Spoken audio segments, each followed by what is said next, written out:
Welcome to the show. This is What's Your Story? My name is Catherine Mwangi here at the Stanley Hotel Exchange, but to be specific. Thank you to the management for giving us the opportunity to film from here. We have today Fire Mama, and I kid you not, I've just met her like the last 5 minutes and she's spitting fire. Like she cannot wait for this interview to start already. I can't, at least I know that much. She's a media personality with almost 2 decades, actually more than 2 decades worth of experience and skill. Traversing different networks in this country. She has battled terminal diseases. She is into reggae and she is running for politics. And her life is what I want my life to be. That bravery, courage, without Really? what you've had to go through though. Yeah, okay. Without what you've had to go through. But you're welcome to the show. Thank you Njambi very much, Catherine. Koikai. Thank you, yes, that's my name. Kikuyu and Maasai. Kenyan, I would say. Oh, girl, Kenyan. I like that. Yeah, Kenyan. Yeah. But you just dropped some Kikuyu lines a few minutes ago. Come on. Yeah. But this is not Kikuyu show. So, I mean, I can speak a lot of languages. Yeah. I can speak Maragoli. I can speak Rwandese. How do you know Maragoli and... I speak. I know a lot of things. Catherine, hang around me. I'll teach you a few things. So for all the languages, Maragoli? Yeah. Amazing. I speak a lot of languages. Yeah. Yeah. Okay, so we first got to know you properly, of course, through your work in the media, different shows on TV and radio as well. You love reggae, we'll get to that. Yes. But your story came out strong, at least for me, I know, when you had to go to the US to take care of endometriosis, which you've had for many years, many years. Yeah. So I think maybe we should start there, then work our way backwards. Okay. What happened? What has that been like? My first preteen years, between, of course, the ages of 0 to 13, I was fine. I mean, just the usual picky kid, skinny, jig. I was a very geeky kid, very geeky. I was a geek, man. We saw that on the trend, by the way. Oh, really? Yeah, that came out. I was a geek, and I was a very weird child, in a very cool way. Okay. Now that I think about it, Yeah. I was a very cool kid. Okay. I knew so much. I was very brilliant. I was very inquisitive, and I loved to read, and I loved to sing. Oh, Yeah. you can sing? I try to. Okay. Yeah. I'm not going to embarrass myself. Anyway, I sing. Okay. And singing came from my grandmothers. I was raised by my grandmother, my late grandmother, who was named after Mary Njambi, the late great. I miss that woman every single day, Catherine. I miss my grandmother so much. And every single step of the way, every move I'm making today, I see my grandmother. We used to call her Mami. Yeah. So I see Mami, and I'm like, I wish she was here today, To see. Yeah, and she was my number one cheerleader. She'd be like, go for it, Yeah. Go Fire in your bones. Go, I Yeah. raised you for this, So I was raised around my grandmother and her sisters. So she had 7 sisters. So we're all raised in the same place. And my mother. So I was raised by my grandmother and my single mother. So a lot of matriarchal energy and matriarchal power and strength, 7 sisters. Yes. And your mom. You're right. And all of them were around us with their families as well. So I was raised by old people. So I grew up listening to how old people talk. I had a grandmother who was 130 years, another one was 70, another one was 60, another one was 40 when I was growing up. So I grew up around all these women and listening to their experiences. And remember, none of them had formal education. I love to say they were alternatively educated. These women were wise, and they were strong and they were fierce, and there was no holding them back. They went for whatever they wanted. And that's the strength my grandmother instilled in me. She was always like, listen, we didn't come from privilege, but we're going to push you for opportunities we didn't get, and you're going to make it, Or you're an only child? No. Okay. I have other siblings. I have a sister. Okay. So I grew up around that, and my sister is also very well empowered, and she's done really well for herself. But my preteen years were very, they weren't really problematic. I wouldn't say in terms of my health. I was just a normal kid, just a geeky kid trying to find their way, trying to understand themselves really. And then age 13, I was in Form 1. Yeah. I was a very smart kid, so I ended up in Form 1 when I was supposed to be in primary school. So at 13, and I was a really tiny kid. Yeah. I was a really, really tiny girl. And I went to high school at 13. Yeah. And that's when I started my period. And you know, looking back at our cultures and, you know, how our grandmothers and our mothers were raised. Right. You know, menstrual matters were not issues they would sit down and talk to us like, you know, okay, so this is what happens. You'll probably go through pain and whatever. So, you know, they'd be like, oh, so you stay your period. By the way, stay away from boys. That's it. Yeah, because me, I don't want a pregnancy. And I was like, okay, sour. But the way it happened, it was, I was on my way to school. One morning, I was on a bus, and all of a sudden, I just started feeling hot. Remember those KBS days? Yeah. You know, they used to stand on the Unashikilia KBS. chuma, Unashikilia chuma, mazee, imejaa. Then, for some reason, I've not really understood why Kenyans don't like opening windows, you know. And it's since time immemorial. Stuffy. Yeah, it's so stuffy, and then I was hot. I was sweating, really, really sweating, like it's dripping. At 13? Yeah, at 13. So I didn't know what was happening to me. So we got to Ambassador, and I was like, I can't go to school. I'm going to take the next bus home. So I crossed over, took the next bus home. But now, at that age, I was already getting expelled from school and stuff. And, you know, these were so many occurrences that my mother and my grandmother were already experiencing, that I was coming back home with letters. And so this day, they saw me back in the morning, and they were like, hey, by the way, we hope you're not, you know, we hope you've just not been expelled or you did something at school. And I told them, no, I'm really sick. I don't know what's happening to me. Yeah. And they paid attention to it, but they just couldn't pinpoint what it was. And I was really sweating, tried taking a shower, it wouldn't stop. And I was in so much pain, Catherine, so much pain. It felt like acid was being poured in my stomach and babda was being run through my intestines. And I can't even explain to you the kind of pain I felt. And I remember it was so bad, there was a clinic right down where we used to stay, and my mother was like, just if you can go, Yeah. you know, where we do some work over here, just go and see the doctor there. It wasn't even a doctor, it was a nurse. If you can go and see her, then come and let us know, because it was just in the hood anyway. So ran over, went to see her, and then she was like, have you started your period? And I was very offended. I was very offended, because I was like, me? Period? What is that? Period? Me, Njambi, a whole Njambi getting periods. Please, do you know who I am? Anyway. At 13. At 13. So much sass. I know, right? And I was, yeah. Anyway, so I went back home. She gave me some painkillers, I remember. And she was like, if it persists, take this. So I went home, and I remember going to the bathroom and then coming out screaming. I was like, oh my God, Mom, I'm bleeding, I'm bleeding. And then they're like, now we get it. that's what it was. So they sat me down and said, okay, so now you've started your period. Now you're a big girl. So stay away from boys. You'll get pregnant. Yeah. And I was like, okay. So even if I get close to a guy, if I just stand next to him, I'll get pregnant. So I was very scared talking to guys, you know. Yeah, so like even in the hood, you know. You're not talking to boys? Yeah. No. My grandmother was fierce. She'd find you way. It was bad news. So and everyone knew my grandmother, Right. so no one would dare. Yeah. You know, so anyways, the pain from then on, I had never known a painless period. And it's actually very sad that because of how the generations of my grandmother and my mother had been taught and had been raised, they were taught that period pain is normal and that when you get a child, it will go away. So for them, they were also like, you know, when you get a child, yeah, itaisha. But mine was different. It was so bad. Crippling. Yeah, it was crippling. I wouldn't be able to go to school. I wouldn't be able to eat. I wouldn't be able to do anything. I literally became sick. And then, so they decided to take me to hospital. And once they did, I was referred to a gynecologist. The first time I went to a gynecologist, and they said, they put me on birth control at the time. That was around 15. It was horrible, Catherine. It was horrible. Oh my goodness, horrible. Was that to control your hormones? Yes, to control the hormones and to stop the period for 3 months. And at the time, I didn't know I had endometriosis. No one knew what it is. No one knew what it was. Yes. Yeah. So after the 3 months of that birth control, I remember that period was the worst period of my life. I felt like I was gonna die.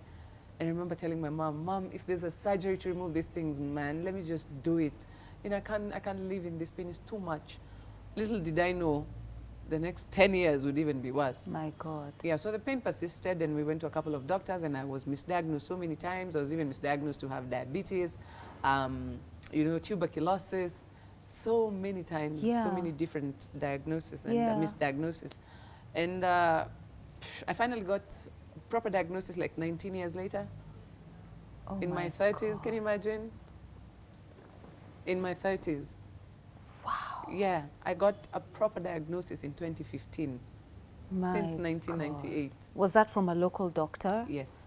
And how it happened was, I was on TV fundraising for my grandmother. My grandmother had just been diagnosed with pancreatic cancer, stage 4. And I had this very significant, persistent cough, very, very strange cough. And I'd already started going for the surgeries, but how the doctors were treating it was for something called a pneumothorax, a catamenial pneumothorax, that happens maybe if you were in an accident or if you got stabbed or if you were in a fight and your lungs collapse. So at the time, when I was going for these surgeries, the doctors thought it was a normal catamenial pneumothorax. And so what they would do is just, you know, do the surgery, insert the chest tubes, drain out the fluid, and then I'm back. But they had no idea that it was connected to my menstrual cycle. My God. That every month when I'm on my period, my lungs must collapse because the lining of the uterus, it grows outside of the uterus, and nobody knows how it grows outside of the uterus. And so that is endometriosis. And so, which means that the lining had grown in my lungs. So when I was on a period, when I was having my period, I'd have a period in my abdomen and have a period in my lungs. Oh my God. And so that's how my lungs would collapse every month. So here I am on TV, coughing, trying to expel the air out of my lungs and fundraising for my grandmother. I had no idea what I was going through. Because when I go to hospital, they tell me it's a pneumothorax. I'm like, okay, so how can we solve this? Yeah. And they say it's only through a surgery. Okay, I'm like, fine. Let's do it then, because I need help and I need relief. It's painful. And so did someone watch you? Yes. Okay. There was a lady watching, and she was watching this show, and she watched it all the way till the end. And then she sent me a message on Facebook. Cindy, God bless Cindy. I love Cindy with all my heart. Cindy was God sent. And she said, hey, I don't mean to be invasive, but I think you have a problem that, I think you have a similar problem like I do. You have something called thoracic endometriosis, which is a reproductive healthcare issue that's connected to your period. And I would love for you to see my gynecologist, who would explain to you further and would probably run tests. That's if you're interested. So I went and said to my mom, hey, mom, maybe look at this. They just, you know, I received this inbox from this lady, and she said, my mom said, you know, you've tried everything. I tried herbal, I tried all these other doctors, all the biggest chest specialists in this country. There's no hospital I hadn't gone to. Yeah? And she said, let's try this doctor. My God. So that's when I went and saw Dr. Praful Patel at the Aga Khan Hospital. And I remember walking in there, and he said, I'd have to run some tests to, you know, so that I can be able to ascertain what the problem is and to be able to properly diagnose you. But after listening to my symptoms, it's like, I suspect you have thoracic endometriosis, but let me just run the test first. And then that's when I started asking, what is this endometriosis thing? What is this thoracic endometriosis? What is this? And then he started explaining to me, and then we did the test, and he found out that I had stage 4 endometriosis and thoracic endometriosis, and then I also had adenomyosis, which is the abnormal thickening of the uterus. Very painful, very, very painful. Even sitting down like this would be a problem. Right. You know, making a bowel movement would be a problem. Passing urine would be a problem. Walking would be a problem. And I would bloat so much, I would look like I was expectant. Pregnant, yeah. Yeah, it was horrible, horrible. So, you know, Cindy was a connection, and I saw Dr. Patel, all divinely orchestrated. And I saw Dr. Patel, he ran the tests, and then I went on Google. Now to start to study. And yeah. What is this? Oh my God, Catherine. Yeah. There was tons and tons and tons of papers on endometriosis, and I was like, what? I was like, it was mind-boggling.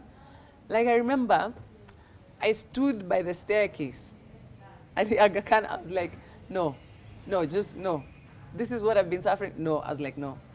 It made sense. It made sense. Yeah. I was like, what? Yeah. My God. So I had another appointment with Dr. Patel.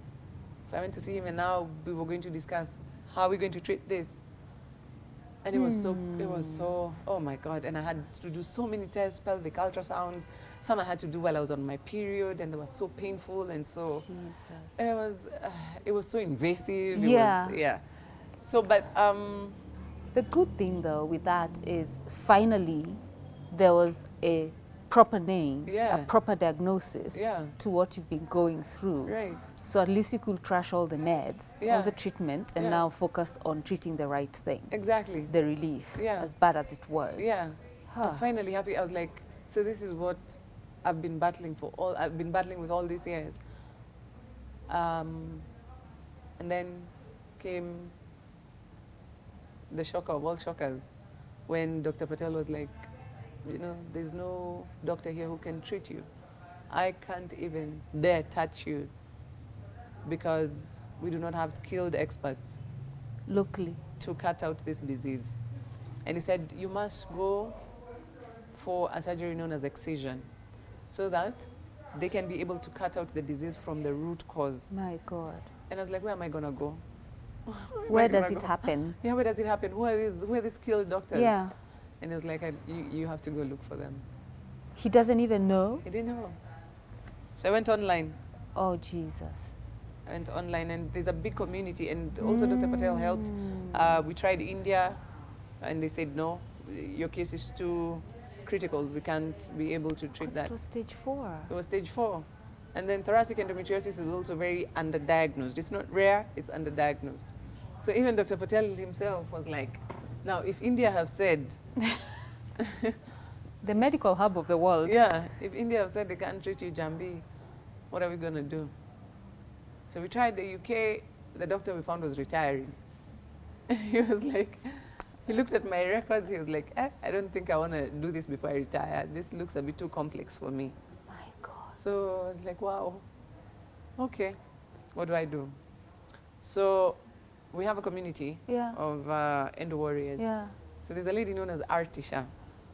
Artie sends me this picture of this lady who was going through a pulmonary test. Mm-hmm. You know, they put like a big machine over your face, and it's connected to the roof, and they ask you to breathe in it, and they're pumping air, and they're just trying to see how well your lungs Yeah. work.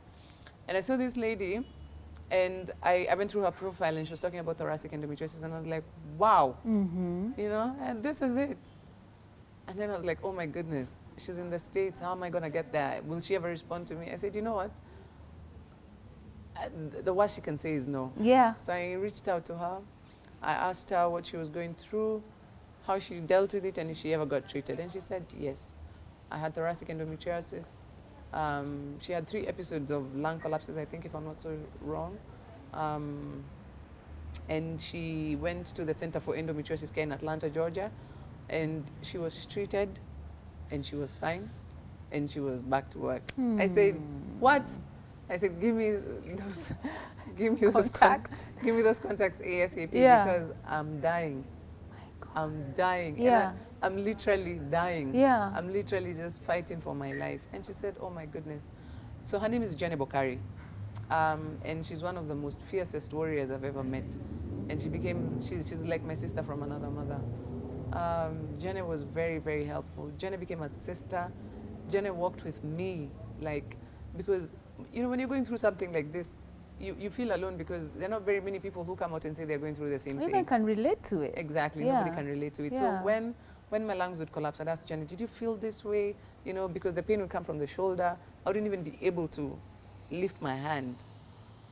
My God. Yeah, so the pain was immense. It would come from my shoulder all the way to my ribs, and then I knew my lungs were collapsing. And I'd ask Jenny, was this the same way you're feeling? She said, yes. Did you have problems breathing? Yes. How did you manage all of this? And Cindy as well. So it became a whole community. So anyway, reached out to the Center for Endometriosis Care. They responded, and they were like, you need to come. You need to come immediately. Yes. Your case is very serious. You need to come immediately. But there was one more challenge. I didn't have the funds. Yes. I needed to raise over $100,000. That's more than 10 million. Yeah. Yeah. And I remember walking back home and telling my mom, the doctors responded. This is what's needed. This is what's needed. And we'd just come out of fundraising for my grandmother, who lost her battle to cancer in 2016. And my mom was so deflated. And I told her, you know what? We're going to do this. We're going to do this. We're going to fundraise. I'm going to be fine. Because when we were fundraising, I remember when we were fundraising for my grandmother, my mom was like, so Njambi, what are you going to do? What are we going to do? And I was like, listen, Mom, we're going to fundraise for mommy. Me, God is going to fight for me too. Yes. Yeah, and me, I'm a soldier. Me, Yeah. I'll fight. me, I'm a soldier. Yeah. Me, I fight. Let's fundraise for mommy first. Me, God is going. Yeah. Mungu Take care of me. Yeah. Ooh. So mommy passed on 2016, and I remember even the day we were burying her, I had just come from hospital. I just got in a surgery, and yeah, I had to go bury her, and then back to hospital again. Then at the time 2016, I was also graduating from USIU. Wait, you were studying? Yeah. Your life was moving as normal, Yeah. and you're having this battle going through. Yeah, I was working, I was studying, I was providing for my people. I was doing everything, and no one ever knew. No. Yeah. Wow. No one ever knew what I was going through. Nobody ever. So by the time the pictures that we saw online Yeah. for the fundraising, Yeah. what had happened now because they had 100 tubes on you. Yeah. What happened was, because of the constant surgeries, remember, I'd gone through 18 surgeries in Kenya before I left. Yeah, 18. And because of those 18 surgeries, you know, it was all misdiagnosis. And it was basically just to manage it, not really cutting out the disease. So they really, really messed up with my lungs and my abdomen, and so pushed the disease further. So when I went to the States, doctors opened me up, and my lungs proved to be such a great challenge. And I remember it was a surgery that started at, I checked into hospital at 5:30 in the morning, and I was coming out of theater at 8:30 in the evening. More than 12 hours. Yeah, more than 12 hours. Them correcting what had. Yeah. They even had to graft part of my lung because half my lung had been eaten up, you know, by the disease. And I stayed in intensive care for a month. And then after that, I was moved to a pulmonary ward in isolation. And then I stayed there for a long time. And I stayed under observation in the States for a year and a half. Because within that year, I also relapsed again. I also got another collapse. I went through another surgery. And 6 months before we came back home, they also discovered some more pockets of air and water. And so I had to go through another surgery. And that was the worst of them all. I literally, you know, the times when I felt the machines, you know, going off, and the times I felt, you know, my oxygen levels going down. And that was a common occurrence. You know, a normal human being saturates at 90. The times I've saturated at 45. And I've had to be rushed across the city. And it was so dramatic. Like, if I tell you, it's like this needs to be a movie. Yeah. Yeah. Or a book. You basically saw death with your own two eyes. Many times. Several times. Several times. Several times. But God stood with me. That's all I say. God stood with me so many times. You. Yeah, so many times. You know, we are coming back to Njambi's story. Why am I even sliding on your name? And I'm keep going. That's Fire Mama. Thank you. We're coming back to Fire Mama's story. She is here. She made it. Yeah. 18 surgeries in Nairobi and a couple of more in America. 3 in America. So 21 in total. Life and death situations. Yeah. Aliona kifo na macho. Yeah. You want to give up on something so tiny. Here she is. Well, tiny still. Yeah. Big voice, big heart. Yeah. Big mind. Yeah, and a fire in your bones. Yeah. I see it. Yeah. Don't go too far. We'll be back just after this commercial break. 1.5 years in America, relapsing, seeing death, coming back to life. Your faith still strong? Yeah. How do you not want to say, you know what, can I just follow mommy? No. What kept you going? God first, my mother. I love my mom so much. And my late grandmother.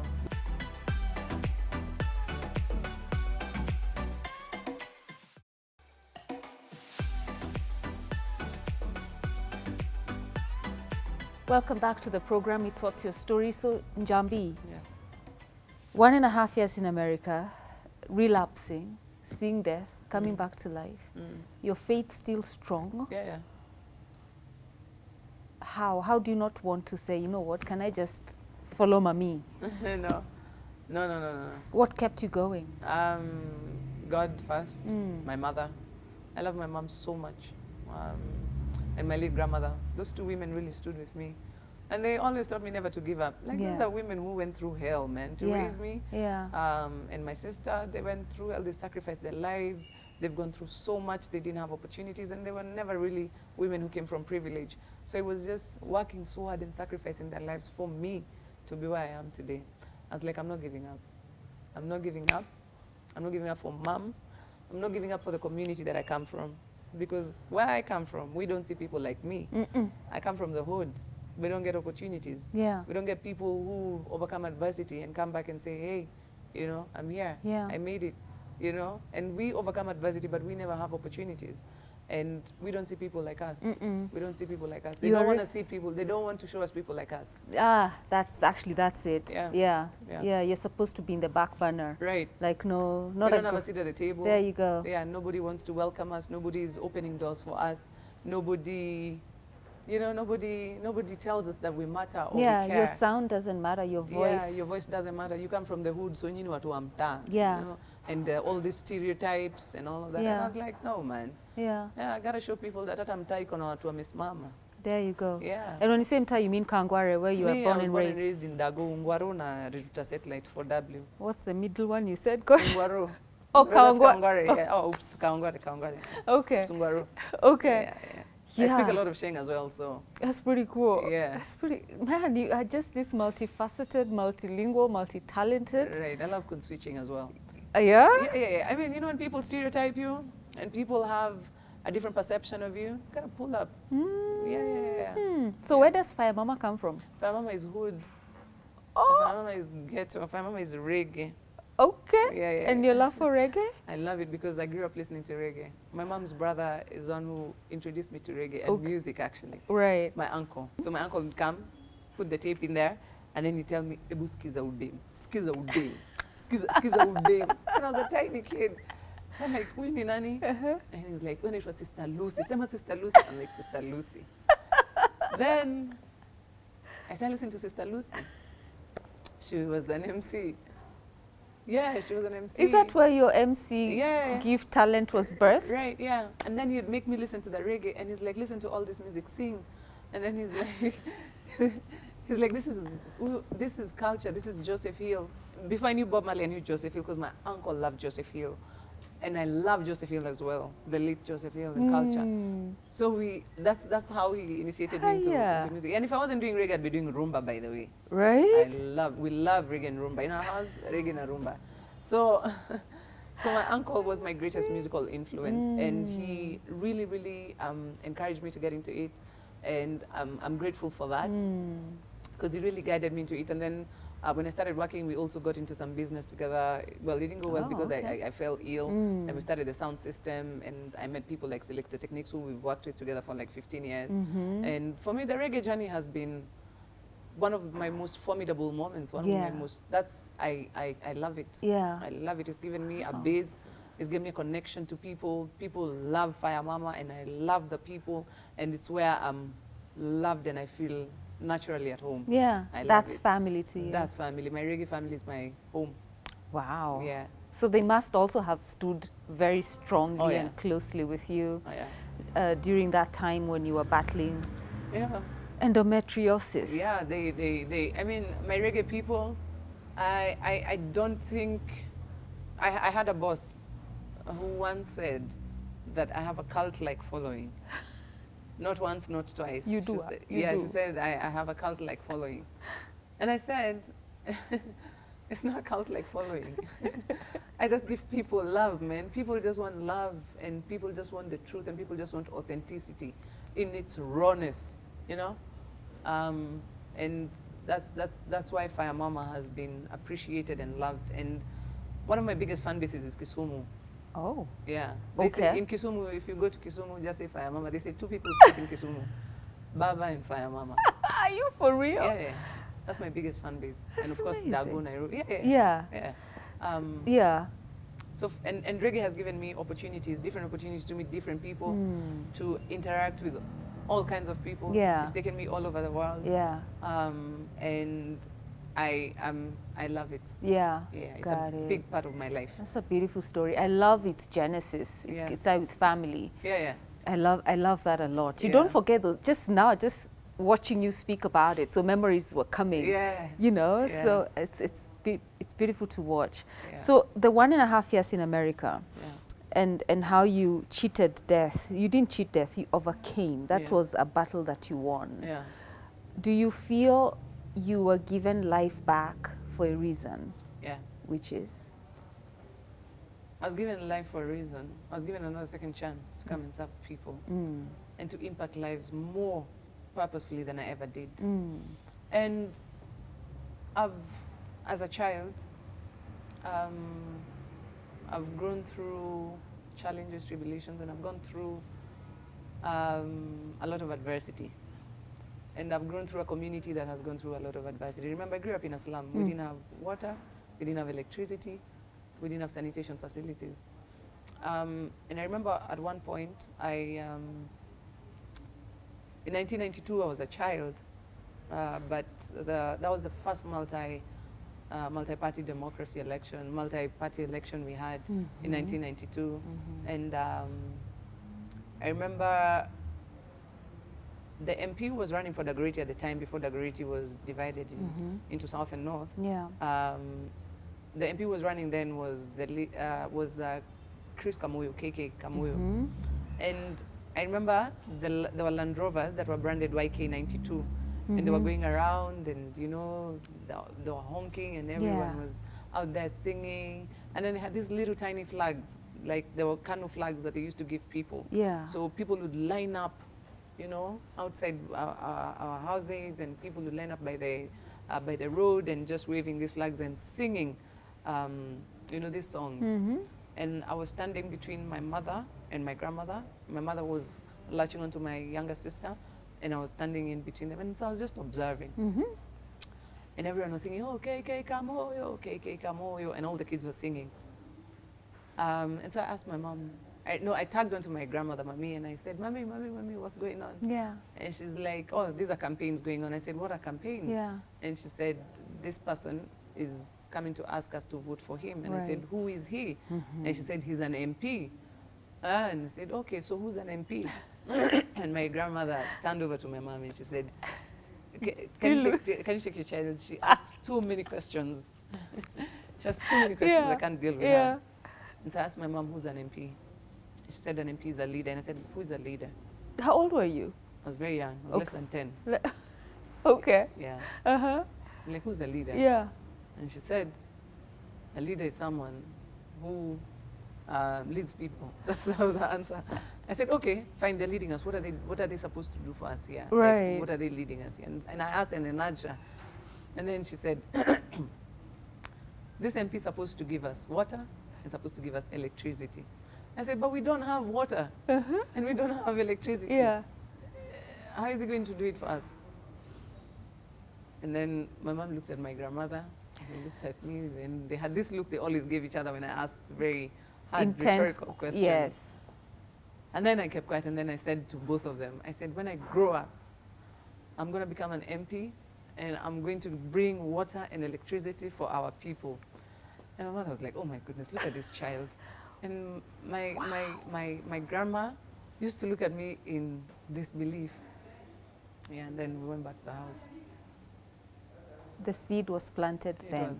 It was. And a lot of things were also spoken when I was born. As a child of adversity, a child who was born in a lot of strife, there are so many things that were divinely orchestrated in my life. Okay. So many things that I wouldn't want to say here were prophesied in my life as a child. I understand that. Yeah. Yeah. So I believe it's just the signs of the times coming together for me. So even, so even when you're going through that, there's prophecy speaking in your life. Yes. And also the desire that you had. Yeah. Not the desire, it's a calling actually, because calling surpasses desire. Right. You asking all of those millions of questions before you got to 10 years old, and then there's this tragedy, traumatic tragedy that just happens, wanting to cripple your life. It didn't stop you. Never. No. My entire life has been a calling. My entire life has been a calling. I remember when I started doing reggae, my grandmother and my mother, people used to tell them, hey, mumepeleka Njambi shule amesoma, sasa anafanyanga kazi ya Reggae, hiyo ni kazi gani? My grandmother was very fierce, and she'd say, listen, this is a group of people that has been ignored for a very long time. They haven't had a voice of reason, they haven't had a representative, and that is their representative. That is the person who will fight for their rights. That is the person, that is the face, that is their face. So leave Njambi alone. Yeah, just leave Njambi to do Don't her touch thing. my child. Don't touch my child. Yeah. And they know, and my grandmother always said, the Reggae people know why they love her. They know why they would spend time listening to her. And she'd always tell them, she doesn't have, she's not that rich, she doesn't have all the money, but she's very wise, she's young, and she knows how to feel and connect with the people. Yes. And my mother and my grandmother always said that is the biggest blessing you have. And share it with people. Yeah. Because like I said, where we come from, we don't get people who connect with us.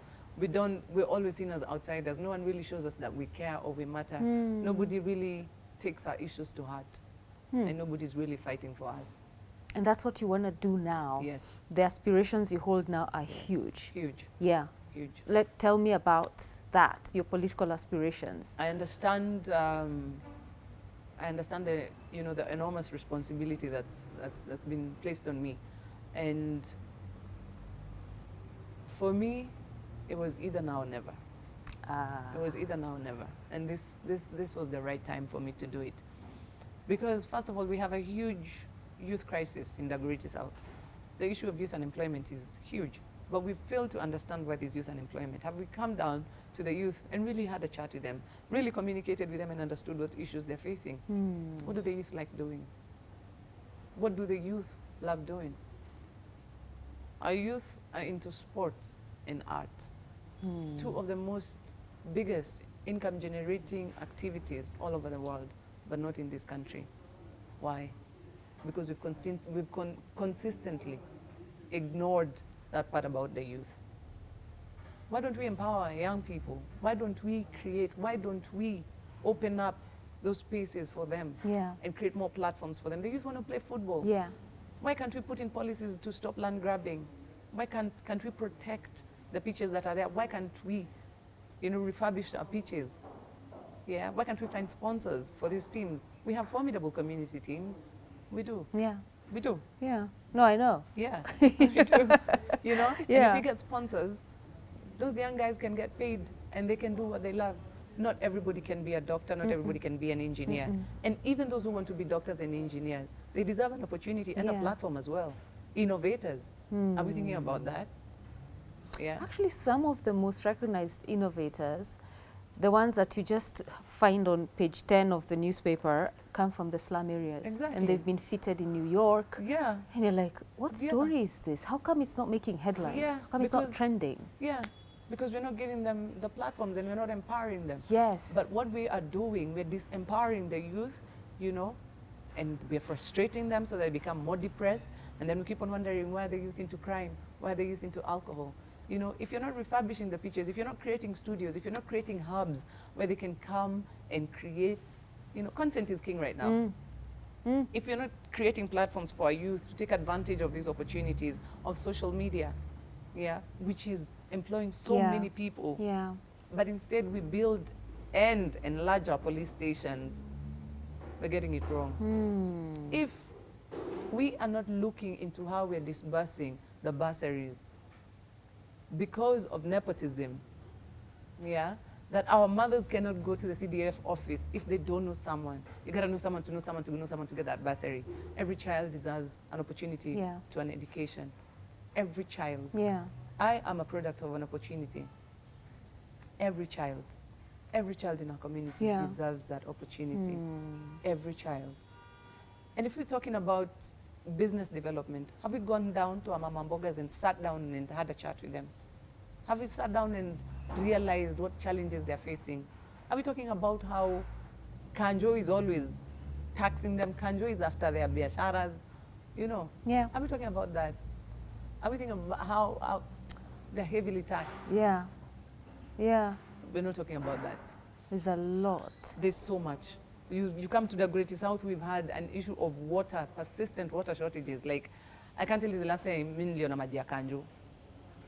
And if you don't have a borehole, what does that mean for our neighbors who have to buy water? If Mtungi is going for 20 bob, do your math, 20 times 7, that's 1,400. And if you're using maybe 10 Mtungis per day, that's 200. 200 times 7, 1,400. So are you going to buy water?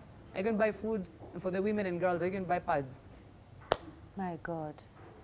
So that's what you want to come in and Right. just put in order. Yes. You want to bring order back. Basically, Yes. that's it. I do. Yeah. And I want to change the lives of my community positively. And I also want to go in there and legislate bills. Excuse me. I want to go in there and legislate bills. Yeah. And my main agenda is healthcare reforms in this country. I've gone through this system and I know. And I know what ails our healthcare system. Privatization of our healthcare facilities, of our healthcare institutions is the biggest problem we're facing in this country. We must empower public institutions. We must. Yeah. We must go back to empowering our public healthcare system. Yeah. We must. Man, I see you in it. Yeah. Like who better than someone who has gone through hundreds of doctors Yeah. and misdiagnosis, Right. and you had to seek treatment outside. Yeah. And that skill can easily, it's cheaper to bring that skill here, even if for a year, pay for them to come. Yeah, and our doctors can get trained. But the government is not training doctors. No. No. And reproductive health care for women My God. is a forgotten issue. Yeah. Is a forgotten issue. Look at this. Let me give you the numbers. Yeah. Children nowadays, as young as 9, are starting to menstruate. You have girls starting to menstruate at the ages of 9. Oh, okay. So from 9 past 45, which is, menopausal age, at 45 a woman, many women start experiencing menopause at that Yeah. age. But then studies have also shown that endometriosis is not a menopausal thing. It doesn't end with menopause. So that means that if a child is battling endometriosis from the ages of 9 past 45, how many millions are those? Look at that demographic. It's huge. And the statistics state that 1 in 10 women are battling endometriosis. Now, those statistics are from the West. We haven't done our own Imagine statistics. here. I believe, It's more. through my experience, I think it's 4 out of 10. This means that the government must really change in terms of how we're funding our public institutions and healthcare system. And I do understand sometimes because of IMF and the Bretton Woods institutions in terms of privatization of our public institutions to pay debt. That is where the catch is. And it really makes me sad for African countries and African nations, because sometimes when, all this time we've been told about loans and aid and stuff, I think it should have been more about trade, never about aid. Yeah. Because with trade, then we're fighting on equal ground. Yeah, it's equal actually. Yeah, yes. it's equal ground. Yes. Yeah, but I give you money. I give it to you for free. True. I'll take away because you can't pay. Yeah. Yeah. Man, Yeah. we should have started with this. No, but the other one also is. Yeah. I mean, wow. Yeah. I really pray you get it. Yeah. I really pray you do. And listen, we have to, we listen, they keep saying we're the future leaders of tomorrow. We're the future leaders of today. now. And now. We've gone through this system, we've gone Yeah. through the pain, we've gone through the agony, we're unemployed, we're sick. Yeah. And I feel so sad that most of us are at our prime when we should be, working and earning and, experiencing our best potential. Yes. But right now, people are going through unemployment, and then we're also inheriting our parents' hospital bills. We're taking care of them. We're taking care of them. And our kids are committing suicide because they've lost hope. Exactly. There's no hope. Yeah. But I Yeah. want to encourage each of us. Please actually just do it. Yeah. I just want to encourage each of us that there's hope. And we are the ones to take charge of this country. For too long, we've let other people take charge of this country. We've let other people take charge of our affairs. And those people don't understand who we are. And they will never understand us because they're not us. But we are who we are, and we are us. And for us to be where we want to be, we have to work together. And we have to come together as a community, and we have to come together as young people, as mothers, as the elderly, as the wazés. We have to come together with a common goal to know that this country will change if we only have the same vision. And that vision must be led by a visionary. So make the right choice this August. Make the right choice. There are very many people vying, very many young people vying, very elderly people vying, very middle-aged people vying. Make sure you make the right choice. Listen to the voice of reason. Make the right choice. This is a very decisive election in our country. It's one that could make or break us. Make the right choice. Yeah. I love it. Yeah. I love it. Man, all the best. Thank you. We should have this conversation again right before the elections. Oh, yeah, yeah. Oh, Yeah. right after. Yeah. After Manam. Okay, Charity wants to just come in here and say goodbye, so we will stop this here. Okay. Thank you No for problem. making time for us. No problem. And all the very best. Thank you. If people want to reach you, maybe they want to support you, maybe they want to be a part of your campaign That would be team. glorious. Yeah? That would be How great. can they? I'm on Facebook, Njambi Koikai, Instagram, Njambi Koikai, Twitter, Njambi Koikai. Just follow me on every on social media. Uh-huh. You can get in touch with me. I'd love. We ran a rallying call for volunteers. We got some. I would really love to have more people volunteering on my campaign Awesome. because I'm going door to door. Yes. And there are very many other things I would want to. Of course, we also need logistical support. Yes. Because I'm running on an independent ticket. I saw that, yeah. Yeah. So we need all the support we can Yeah. get, and I would really, really appreciate it. Right. Yeah. Let me just say kwaheri. Sina maneno mingi. I need to. Ciao. Thanks Yeah. for watching. Right. Bye-bye. Good morning, madam. Morning. My name is Peter. Welcome to the Salova Stanley. Thank you so much. Do you have parking? Yes, we do, madam. Here at Salova Stanley, we've got parkings with two options. The first one is valet parking. The second one is self-parking. I'd love the valet parking. Thank you, madam.